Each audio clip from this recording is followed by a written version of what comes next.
nyama wanafikiri bado iko mbichi.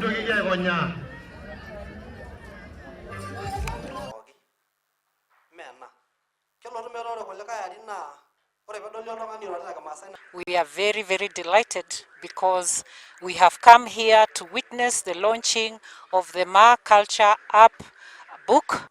So leo tumelaunch hiyo kitabu ambayo iko na mila ya Maasai, mafasi, vyakula na njia zote ya mila ya Maasai katika njia ya digital.